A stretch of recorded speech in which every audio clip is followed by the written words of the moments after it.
Thank you for joining Spencer and myself. My name is Dana Tarian, and I've been with Anaplan for going on 6 years. I'm the one of the resident experts because we've hired a lot of people on sales performance management and revenue performance management.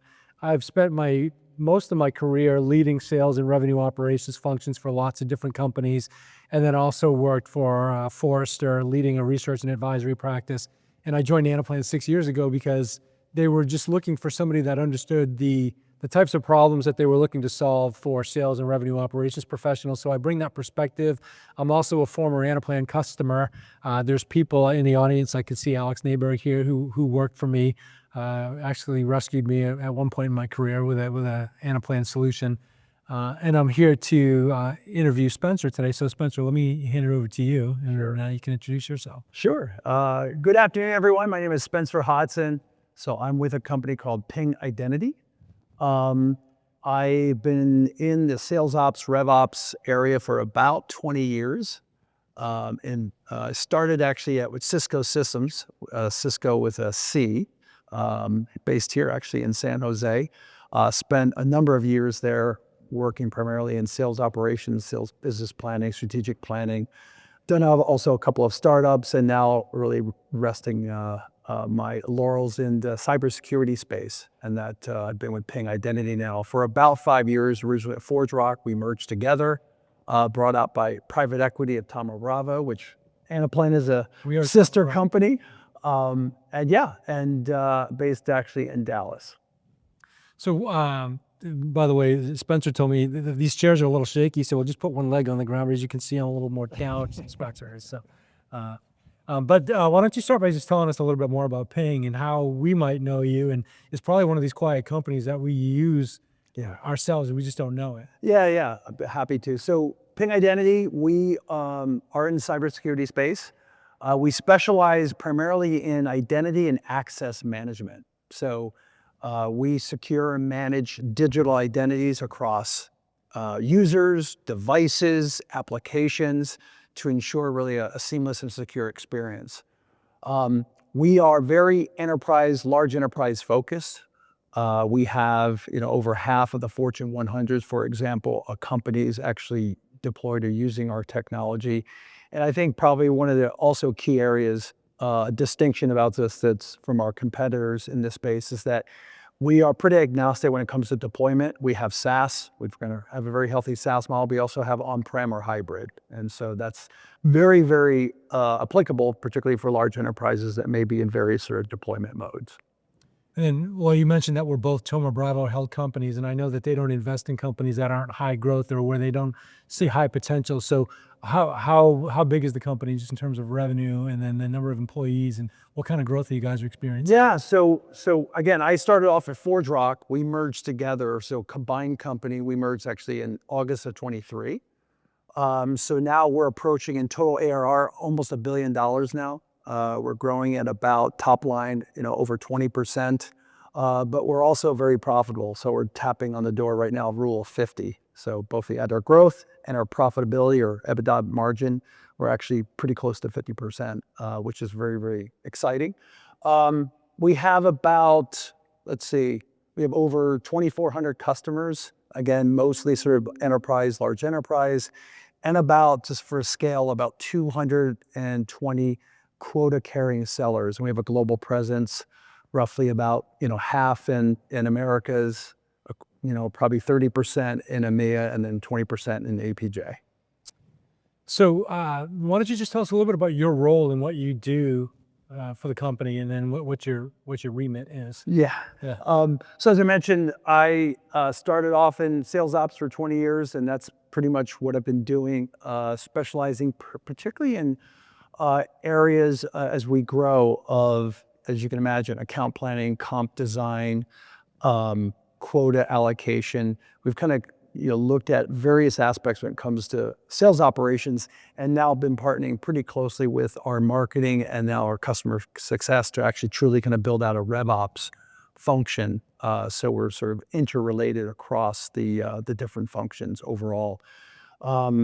Certainly, I think with the merging of our two companies together, as I mentioned last year, a lot of time was spent on territory and account planning, as you can imagine, given If you've ever gone through any integration, you have a lot of overlap, a lot of quota and territory design, account segmentation, all the things I think if you participated in the morning session this morning, we've gone through it in terms of scoring, look at customer account segmentation. How do we actually ensure that every territory is set up for success and also aligns with our ideal customer profile?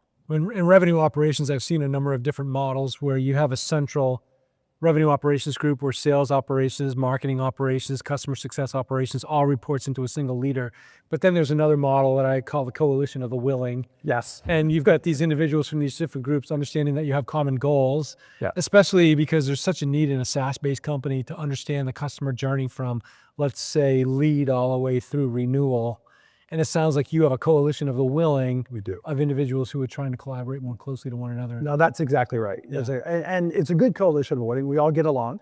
Yeah, that's a good thing. And I think what was really unique, and talked a little bit about our Anaplan journey, is we actually, and going back to the ForgeRock days, we actually started off in FP&A, and they started looking at us for capital budgeting, expense management, and so forth. I've always been in sales operations for as long as I have. Anaplan was always certainly the sort of Cadillac, if you will, when it comes to territory and account planning. That's where we started, and then we started really proliferating a number of our different models, whether it be forecasting, pipeline management, looking at sales capacity and so forth, and interconnecting with finance. And now we're starting to do with marketing, customer success, and so forth. So exactly your point. The Anaplan journey started with ForgeRock. It did. Okay, it is. What size company was it at that point? So when I joined ForgeRock, this is in 2020.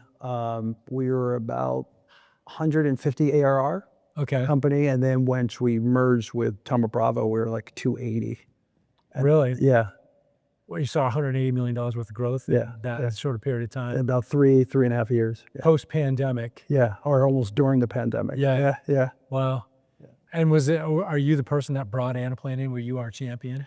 Well, I'd like to say I was, but no, finance. Okay. And we were very fortunate to have a wonderful Anaplan partner that did a lot of the model building and deployment with our FP&A team, and then they extended and we started working with them. So I like to talk a lot about how Anaplan finds its way into companies, because when you're trying to work across silos like that, sometimes it's difficult to figure out who's gonna fund the project. Yeah. So you said FP&A started and then sales came on board after, and I know we have a lot of people who are either trying to bring Anaplan into their company today or expand it into other areas. So how do they work out that partnership between sales and finance, and how'd you split the bill?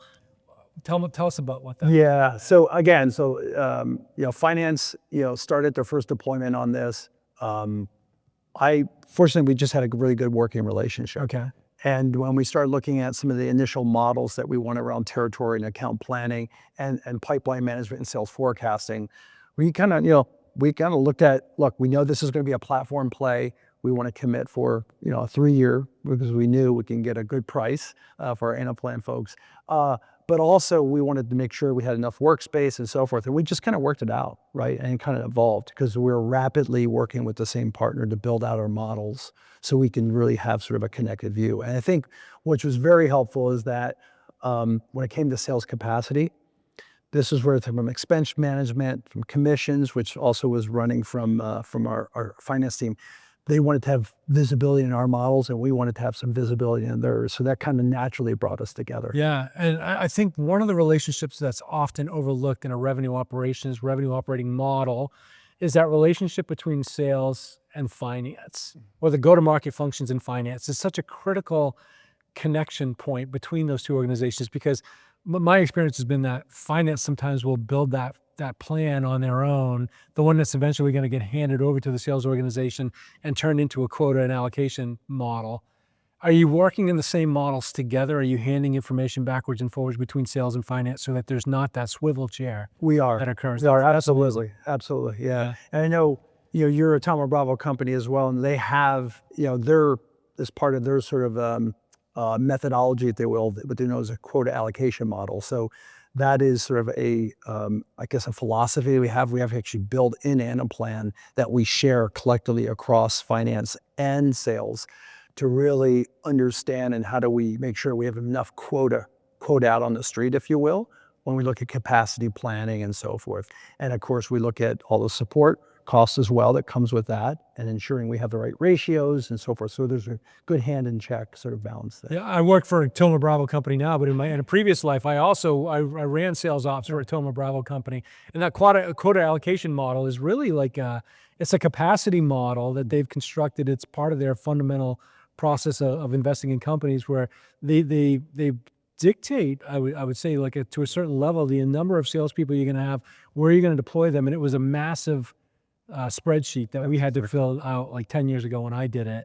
And then you guys have automated that in Anaplan. Right. And I think you become a model in the portfolio companies where they're actually using Anaplan. And we told we would license the model. No, but that's exactly right. Well, we came together, and this is, with Tom Bravo, Ping legacy, Ping Identity was already owned by Bravo. They were doing it in spreadsheets. And it was, anytime you made a change, it would take, at least a day, 2 days to kind of work through it.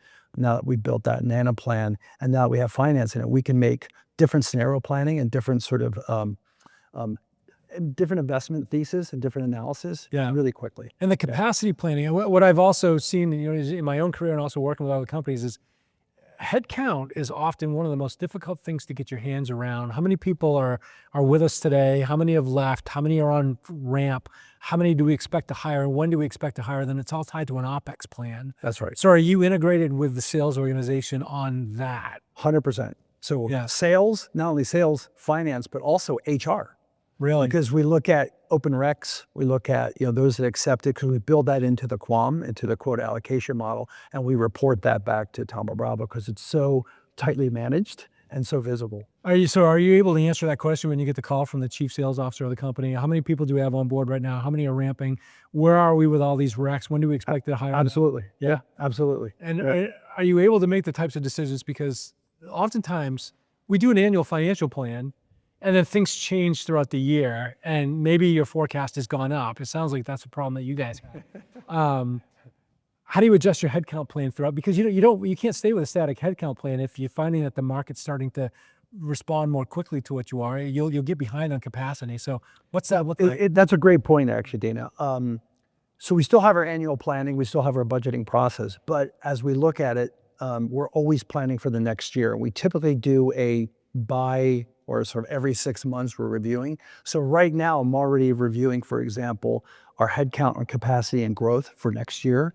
Do we want to start hiring now and pull forward heads? Because we're focusing on large enterprise, the hiring cycles, the sales cycles are typically longer. So we have to have that little bit longer range planning.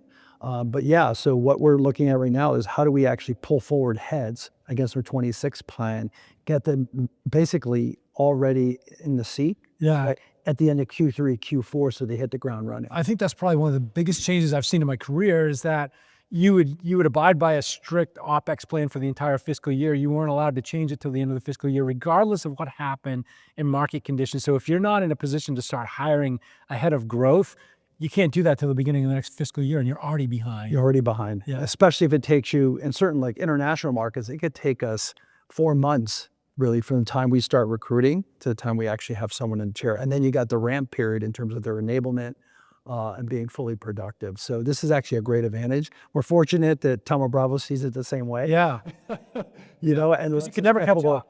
That's right. Yeah. I think that's probably one of the greatest innovations that came out of the SaaS revolution is the ability to just see what was happening from beginning to end and make adjustments throughout the fiscal year. So I know you and I have had conversations in the past where you don't really think about it as so much as annual sales planning or go-to-market planning anymore. It's more like dynamic planning. It's getting close. I wouldn't say it's quite there, but it's pretty close. I think right now we look at it every 6 months. I like to make it quarterly. Okay. And then we do our headcount management every month. We're updating the QAM, we're updating it, we have to report that. But I don't really think from a pull forward, from a capacity standpoint, I like to get to a point where at least doing that every quarter then, almost see it as like a mini AOP, annual operating plan, but it's really a quarterly operating plan. And you're using us for sales forecasting, so that gives you the ability to tie back into planning and also headcount capacity. That's right. So we just talked a lot about the different ways that you're using Anaplan, and the audience has had an opportunity to look at the honeycomb that we have behind us, but just expand on it that a little bit and just kind of walk us through your journey and how that happened. Yeah, so going on the far left, again, when I joined ForgeRock, so we didn't really have, I mean, there's different forecasting tools out there, Clary, et cetera. We didn't have anything. So knowing that we were going to start with territory and account planning, I wanted to actually leverage Anaplan for our forecasting. We actually built forecasting and pipeline models that were actually pretty sophisticated. Again, we had a great partner that really helped us with that. So we can actually look at how much pipeline do we need to generate now that our bookings plan 18 months out, and be able to have those views down at even at a territory level. And it would update, of course, as you improve your sales execution, improve your conversion rates and so forth. You would need less pipeline, right? Because you're converting higher. And then we can kind of model that out. So that was kind of where we started.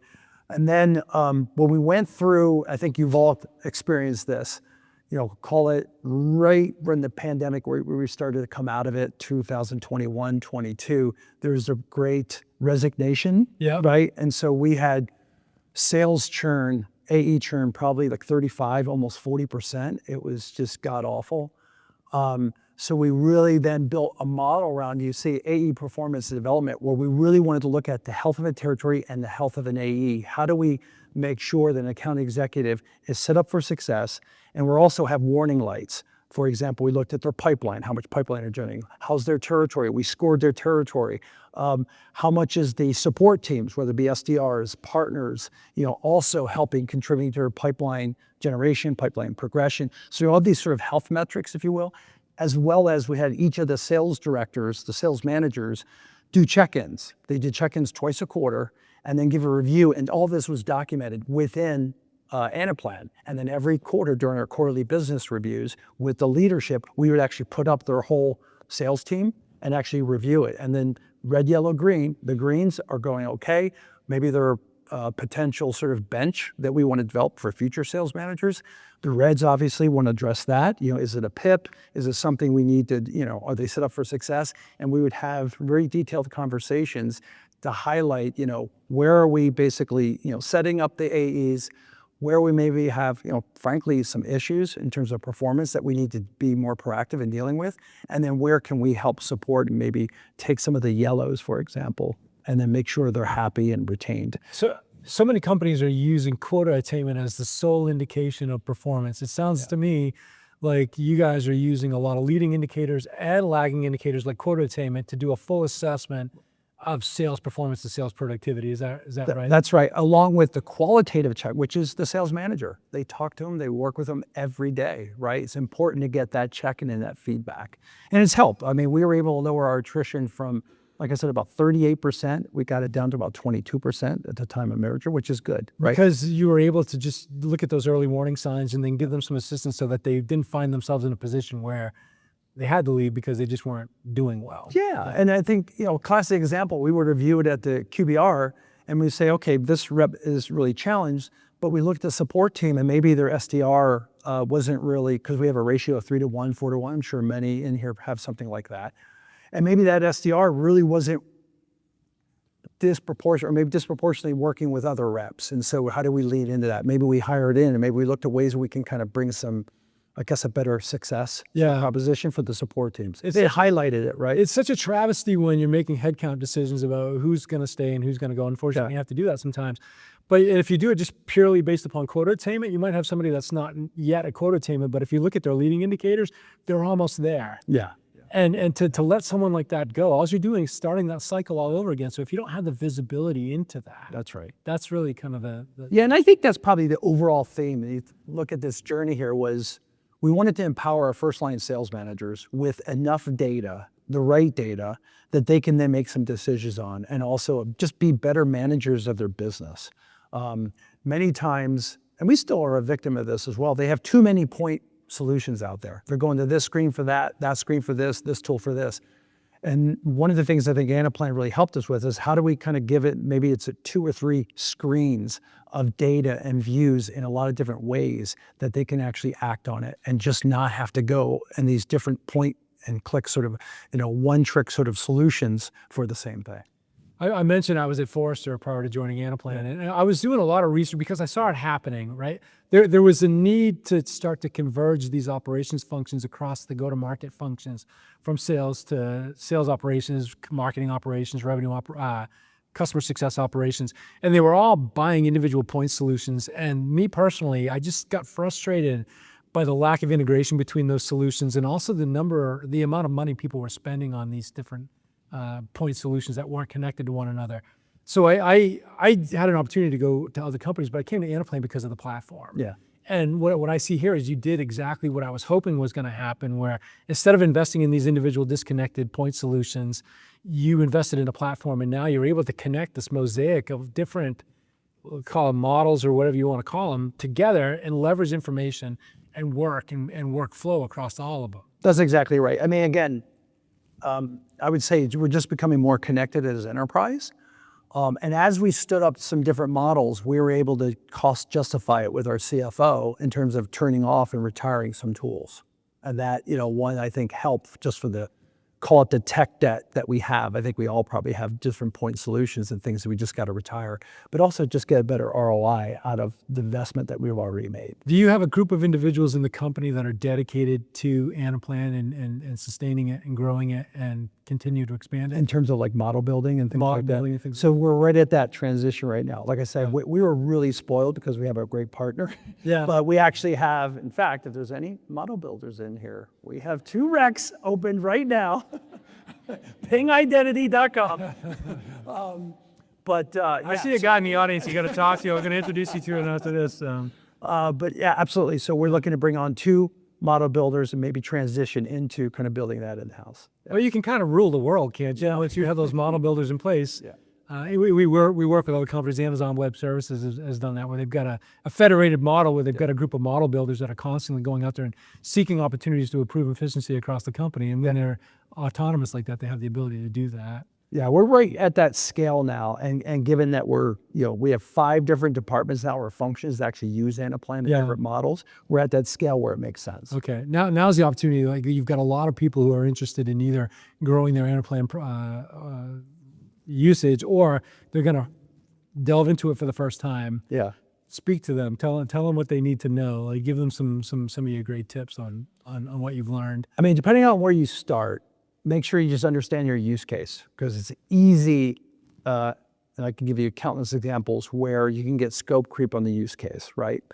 As an example, when we're just building out forecasting, right? It was pretty clear what we needed and we're a net ARR company, so if you're a SaaS company, you probably know what I'm talking about. So we had to look at our overall sort of business just from a new ARR, also, uplift and then churn, and kind of build that into our forecast using different, our sort of methodology that we use.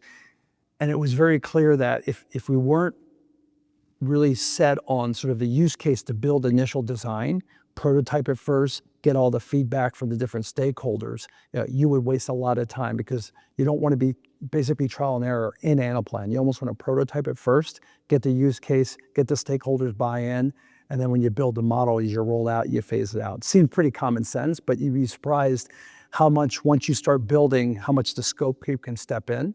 And you wind up, just getting a little bit of a sprawl and not, being effective in terms of releasing, and also enablement and change management is also another area we're definitely focused on. Can I pause on that for you? Because you just made it sound so simple. Because in sales and revenue operations, we're often thinking about a forecast as being strictly opportunity forecast. And you mentioned one of our competitors, where they're just rolling up these, what are you going to book this week? And then you put your judgment on top of it, you submit it, and then your manager puts a judgment on top of that. And then it ends from there. But it sounds to me like you're doing end-to-end forecasting. You're looking at the opportunities in the pipeline. You're looking at the churn that's predicted to come out of the customer success organization. And then you're projecting that into probably a waterfall that's going to turn into a revenue forecast as well. Is that right? That's exactly right. Yeah. So that's really where we aspire to go, is to connect that opportunity forecast to that churn, because we know when churn goes up, bookings need to go up, and then the revenue forecast goes down. So it sounds to me like it's all interconnected in what you guys do. Very much, right? And there's always areas to improve, but again, getting back to, what I would advise for anyone stepping into it is, just be very focused on your use case, have the back of the stakeholders' feedback. when you roll it out, make sure there's commitment and enablement, adoption. That was really the lessons learned for us. We rolled out a territory plan at our go-to-market kickoff, sales kickoff, at the start of this year. Roll it out, all new territories, how basically an AE is going to make their number during the year. So it brought in all the pipeline, all their accounts, how they're going to focus, filling out their territory plans. But the change management was pretty intense. So did your sellers leave sales kickoff with a quota and territory and compensation plan in hand? 100%. Yeah. And you're speaking like that's not a big deal either. No, it was a lot of work. And by the way, our go-to-market kickoff, we're on a calendar fiscal. Yeah. So our go-to-market kickoff is January 20th. So they all had comp plans. They all have territory plans, basically 3 weeks into the new year. Yeah, and we saw from the main stage, and there's also all kinds of other research that's out there. When you fast start a fiscal year, you're far more productive than you would be if your sales organization is waiting for quotas through the end of the first fiscal quarter. Right. You lose a whole quarter. That's right. Because of it. Yeah. Now, as you're going through a planning process, it's like all of your executives inside the company, I'm sure they're making decisions on time, and they never reverse those decisions all the way through the planning cycle, and that just makes it easy for you to roll out the quotas. Is that how you guys were able to achieve that? We were governed, as you know, by Thoma Bravo. So we had to have everything sort of basically approved by early December. Really? We're already working with Salesforce and territory designs because, Anaplan is just a manifestation of what's in Salesforce. So are you able to respond to those micro changes that might occur throughout the process and say, oh, hey, we've changed the oversight number for next year? And I've sort of given up. We did. Yeah. We did. We have a little bit of tolerance, so we could do it. Expecting them to deliver everything on time because they're under a lot of pressure as well. You just need a platform that gives you the ability to model new changes quickly so that you don't miss your deadline. Yeah, I think the biggest challenge, I think you've all probably experienced this, is when you're adding sales territories, there's innate response from sales managers to say, well, or certainly AEs, they're in there, well, I don't want to give up accounts. But that's part of sort of the growth. And so you got to divide territories. You got to look at how to make sure it's equitable and so forth. And so Anaplan's been very helpful by empowering, because we built that already with the sales managers. I really want to empower them to make the decision. We'll tee it up. We'll look at the data, make some recommendations, but they ultimately can make the decision in terms of which accounts go where to fully optimize. And then you give them some boundaries and say, okay, you've got $5 million worth of quota to allocate. Here's how we think you should do it. But you have some discretion that gives you the ability to move those things around in Anaplan, I would assume. That's right. And then you send it back up. That's exactly right. Yeah. Yeah. And then they could always pick and choose. They want to move this account. There may be, maybe an account they want to transfer, but they have a large opportunity because it's enterprise. It could not close for another 6 months. Well, you don't want to basically penalize the rep that's kind of brought that opportunity to that point. So we had different holdover and comp schemes that kind of make sure you have that sort of integrity. Well, it's such a great point too, because you've been doing this too long. But if you find yourself in a position where you make those types of mistakes, let's just say that you're insensitive to what a salesperson has put into previous opportunities, and you just start moving them around. Not only does that opportunity lose momentum, but you probably lose that sales rep too, and then you're starting over from scratch. It's a huge productivity hit. It is. And so having this information at your fingertips, I think, gives you the ability to be a little bit more sensitive to those sorts of changes.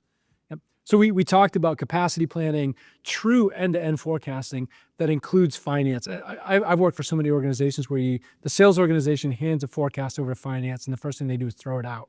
And then they apply their own metrics to it. Yeah. I would assume that you're pretty tightly aligned. Very tight. Yeah. Very tight. So all from Anaplan. All from Anaplan. And I would say, and this is, I realize we're in sort of rare, but when we roll up a forecast, it's gospel. It's not questioned. Yeah. Right. Now, of course, you got to keep hitting your numbers because if you don't, well, then your credibility goes out. But there's not finance is a forecast, so and so forth. We only have one forecast. So strategy and planning, quam is something else that you're doing, and territory and quota, let's say setting. Are you also managing quotas throughout the year in Anaplan, where when you have people who leave the company, then you're reallocating that quota?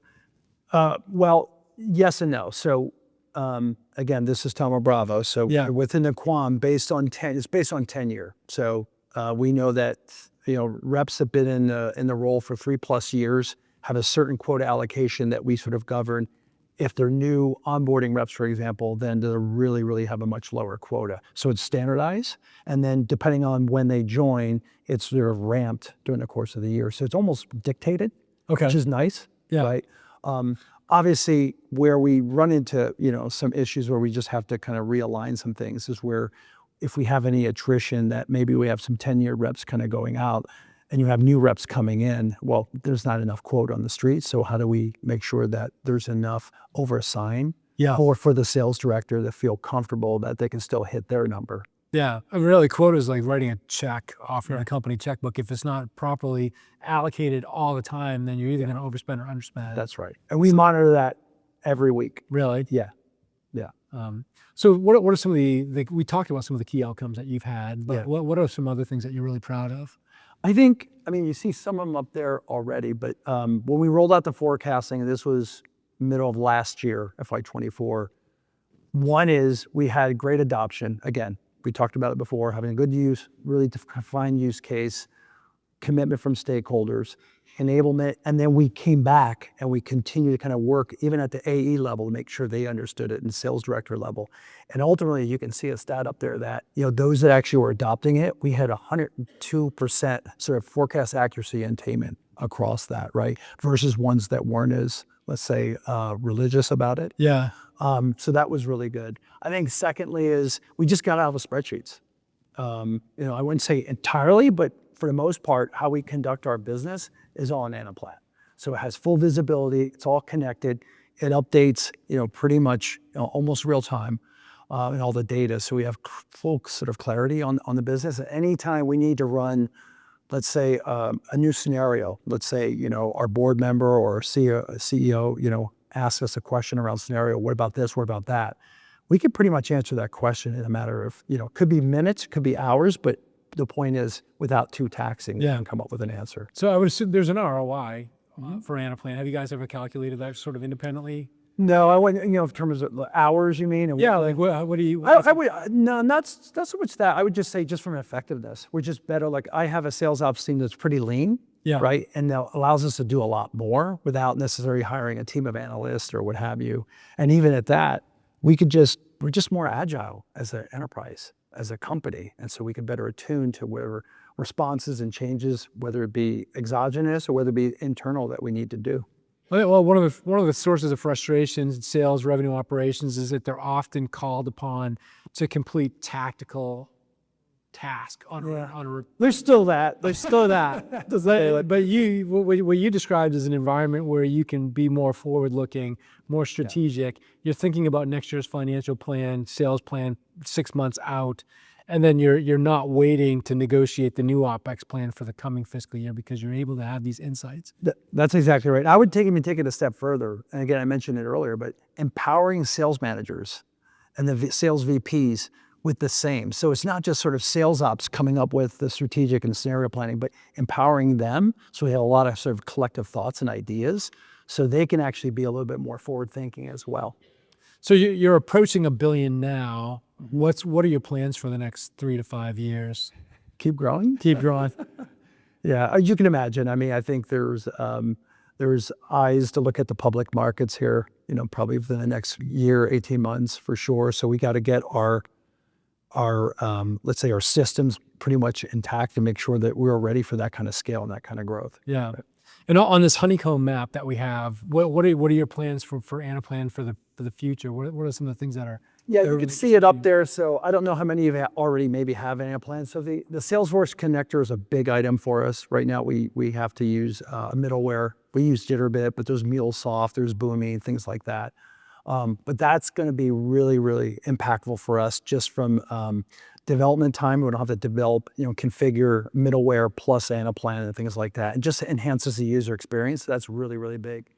You can see Optimizer T&Q. So we have a pretty well sort of developed territory and account planning. We've been doing it for years.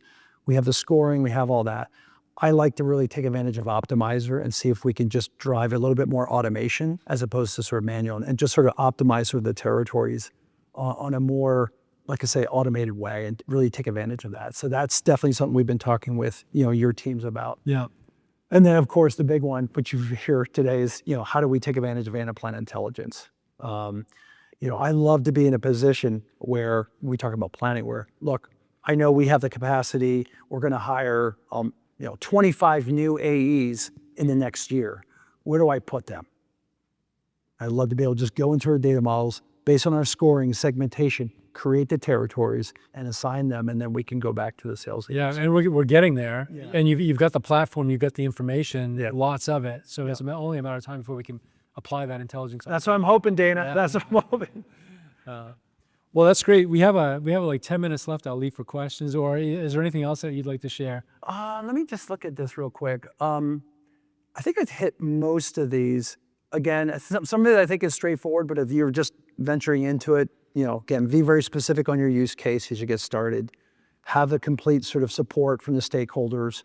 Have the change management enablement, and it's not a one and done. It's going to be continuous. The beauty about Anaplan, and certainly if you have model builders, you'll always continue to innovate. Just make sure you sort of get that feedback loop, get that feedback from the sales and whoever your audience is, whether it be AEs, sales directors, things of that sort.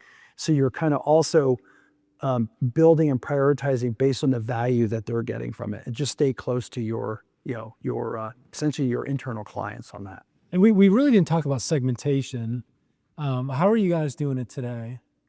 So we have built, I don't know if you're familiar with, so we're enterprise, we have typical sort of revenue. We also, because of our digital identity, we also look at number of what we call employees, because of workforce applications, things like that. So there's a standard sort of called attributes or heuristics from you would see from ZoomInfo or Standard & Poor's, things like that.